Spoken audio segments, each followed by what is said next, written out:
Hello everyone, just a quick question for the audience. How many of you drank water or consumed something that has water in it today? Great, thanks for participating. You know, water is a really important part of everyday life. I'm personally a part of the water quality industry and I don't even think about it when I go to the kitchen, grab a glass of water. You know, where's this clean water coming from?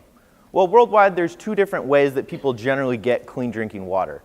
In industrialized countries we have wastewater treatment plants which have huge startup costs, very high operating costs. They're very energy intensive, but they have a huge output to meet our excessive use.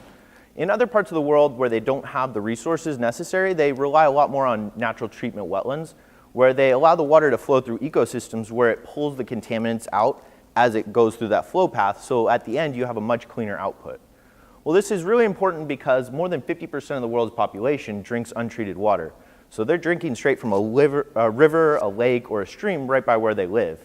And these natural wetlands are very susceptible to a term known as eutrophication, where it begins because oxygen gets depleted in the bottom of the water, and this spirals into a biochemical reaction which allows algae to outcompete everything else.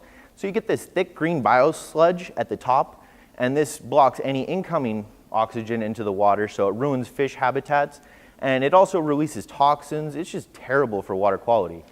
So my research team said, let's start with a simple problem. There's no oxygen in the water, and that causes a complex myriad of problems. So let's try and get at that. So to do this, we said, you know what? Fish tanks do the same thing. Like they have an air stone and a fish tank pump, and it just pumps air into the bottom. Why don't we do the same thing? And so our system is a little more complex than that, but it's around the same principles. All we do is we have a pump or a generator, a pipeline, and then a diffusion system at the bottom, and so it allows better mixing. And so we've been going around and implementing these systems and testing them. We can't say for certain this is just the magic bullet to kill eutrophication because all lakes are different in their characteristics. But we have found that this is a very, very effective way of treating this water. And it's thousands, if not hundreds of thousands of times cheaper than preliminary wastewater treatment methods. So my background is mostly in environmental systems, but it's also a little bit in business. And I don't think you need a degree to know that money talks.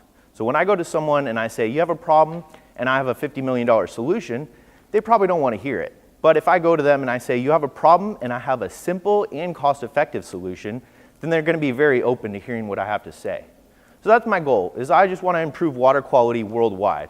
I want to make sure that someone that doesn't have the same luxuries that I have doesn't have to go and partition this green sludge out of the way and dump a bucket in and take that and drink and cook with it.